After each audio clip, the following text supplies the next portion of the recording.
আরেকটা ম্যাগাজিন ওইখানে অসাবধানতাবশত আসলে থেকে গিয়েছিল। নর্মাল সময়ে আসলে অস্ত্র কিভাবে রাখতেন, মানে আপনি নিজেই রাখতেন না নাকি না, আপনার? আমলাদের মধ্যে কেউ কেউ ক্ষুব্ধ হয়েছে যে এটা এইভাবে করতেছে কেন ওইভাবে। তো এক্ষেত্রে অনেকগুলো কাজ করতে গেলে বাধা পেলেও আমার মনে হয়েছে আমি আমার জায়গা থেকে একটু যেটাকে আমার রাইট মনে হয়েছে, এবং আমি অবশ্যই পরামর্শের ভিত্তিতে কাজ করাটা পছন্দ করি, যে একাই মনে হইলেও করে ফেললাম এরকম না। সেটা অনেক বাধা আসলেও আমি বাস্তবায়ন করার এবং চেষ্টা আমলাদের তো করেছি। অধিকাংশই এখন তখনও তো আওয়ামী লীগের লোকজন ছিল বা তাদের নিয়োগ করা হ্যাঁ, লোকজন 17 ছিল। বছর তো আসলে পদোন্নতিটা খুব প্রিসাইসলি গোয়েন্দা রিপোর্ট নিয়ে আওয়ামী লীগের লোকদেরকে দেওয়া হয়েছে। আবার একটা মুশকিল হয়েছে যে বঞ্চিত যাদেরকে পদোন্নতি অন্তর্বর্তী সরকার আসার পর দেয়া হলো, তাদের বেশিরভাগই 4টা-5টা পদোন্নতি পেয়ে একবারে এক জাম্পে অতিরিক্ত সচিব বা সচিব হয়ে গেছে। ফলে এই যে 4-5টা পদে থেকে দীর্ঘদিন কাজ করার যে অভিজ্ঞতার গ্যাপ, এটার কারণে আবার তাদেরকে দিয়ে কাজও বের করে আনাটা কঠিন হচ্ছিল। তো ফলে ওই অ্যাডমিনিস্ট্রেশনের সাথে আমাদের খুব ভালো বোঝাপড়া ইভেন গভর্নমেন্টে থেকেও হয় নাই। অনেক সময় দেখা গেছে যে একটা কাজ একবার বলার পরে দ্বিতীয়বার না বললে, বা আমার যদি মাথায় না থাকে যে এই কাজটা আমি বলছি বাট হয় না, অনেক কিছুর মধ্যে হারিয়ে যায়, তো সেইটার আর কোনো ফলো আপই আসতো না। 10-15 দিন পরে মনে পড়লে জিজ্ঞেস করলে, না স্যার এটা তো হয় নাই, বা কোনো একটা কাজ বললাম তাদের মনোভূত হচ্ছে না, তো তারা করতেছে না। তো প্রথম দিকে আমার মনে হচ্ছিল যে না, আমি কাজ করতে পারতেছি না এইভাবে। পরে আমি চেষ্টা করলাম যে আমি একটু জুনিয়র অফিসারদের সাথে মিশে অ্যাডমিনিস্ট্রেশনটা বুঝি, সহকারী সচিব, ব্যুরোক্রেসিটা কীভাবে হয়, কীভাবে চলে এটা বুঝি, কারণ তারা ওপেনলি কথা বলবে, তারা আমাদের জেনারেশনের কাছাকাছি। তো এইটা যখন আমি বোঝা শুরু করলাম, তখন আমি ভাবলাম যে না, কাজ জাস্ট উপর থেকে বলে দিলে কাজ হয়ে যায় না, মানে হয়ে যাওয়াটা উচিত। ওইখানে যে প্রোটোকল অনুযায়ী আমি একটা কথা বললে সেই কাজটা তো হওয়া উচিত, যেটা আমার ইয়ার মধ্যে আছে, সিদ্ধান্ত গ্রহণের এখতিয়ারে আছে, কিন্তু হচ্ছিল না কারণ ওই সিনক্রোনাইজেশন নাই।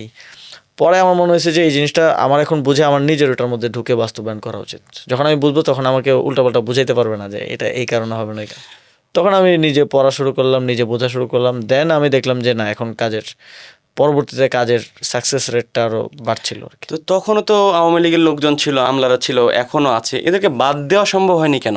প্রথমটা হচ্ছে আপনার আইনগত কোনো ব্যবস্থা ছিল না প্রথমত। পরবর্তীতে অন্তর্বর্তী সরকার একটা আইন সংশোধন করে কিছু জায়গায় পরিবর্তন, চাকরিচ্যুত করার একটা সুযোগ তৈরি করেছিল।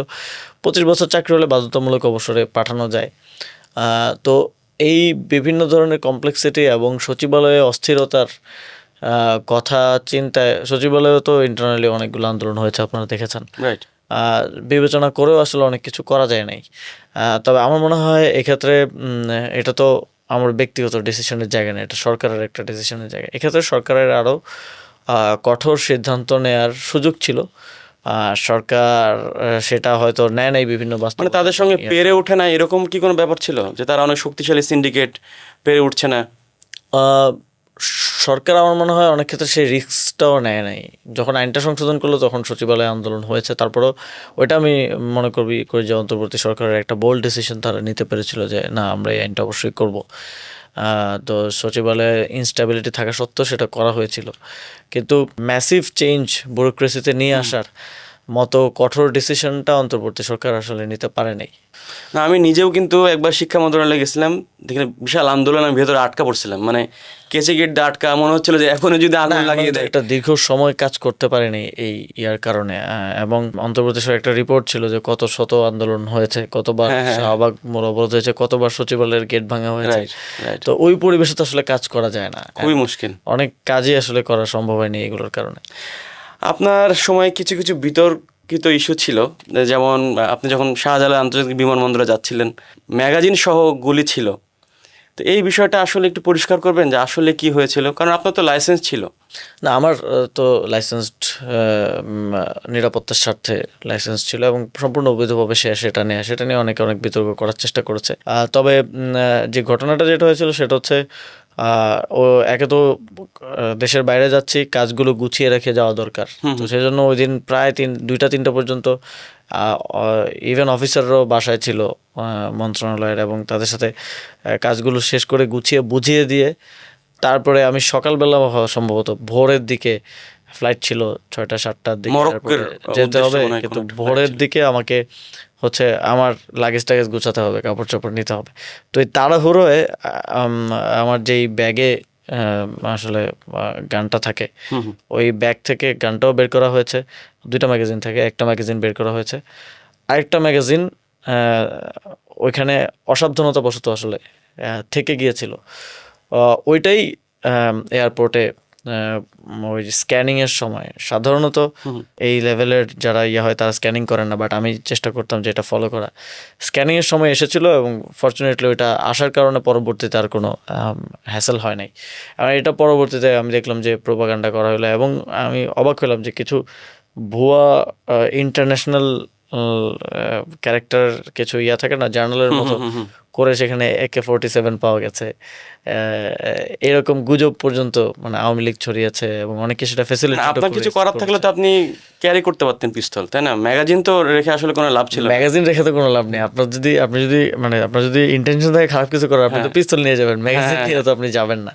এবং আমার সুযোগ ছিল, আমি বলতে পারতাম সেখানে যে আমার চেকিং দরকার নেই, আমি চাইলে কিন্তু ঢুকে যেতে পারতাম, মন্ত্রী পদমর্যাদা। আমি চেকিং করেই ঢুকতেছিলাম, ফলে সেটা ভালো হয়েছে আমার জন্য। তো এমনি নর্মাল সময়ে আসলে অস্ত্র কিভাবে রাখতেন, মানে আপনি নিজে রাখতেন নাকি আপনার? আমি কখনো অস্ত্র সেভাবে, তার গানটা সরকার নিরাপত্তার জন্য আপনি সরকার থাকা অবস্থায় তো গানম্যান থাকে ছিল এবং সিকিউরিটি ছিল, তো তখন সেভাবে প্রয়োজন পড়ে নাই। এবং এখনও আমি খুব কোনো রিস্ক বা ইন্টেলিজেন্স রিপোর্ট যে কোনো থ্রেট আছে বা এরকম মনে না করলে আপনি আমি ক্যারি করি না আর কি। কিন্তু এই গানের ব্যাপারটা তো একটা মানে নীতিমালা এরকম ছিল যে 30 বছর থেকে 70 বছরের মধ্যে হতে হবে না, 30 বছরটা ওয়ার্ক করে না। আপনি পরে আবার আপডেট করছে উপজেলা চেয়ারম্যান, পৌরসভা মেয়র, সিটি কর্পোরেশনের মেয়র, MP, মন্ত্রী পদমর্যাদা যারা আছে তাদের জন্য 30 বছর শিথিল করা আছে, এবং এটা আইনি কাভারেজের মধ্যে থেকে এটা নেয়া।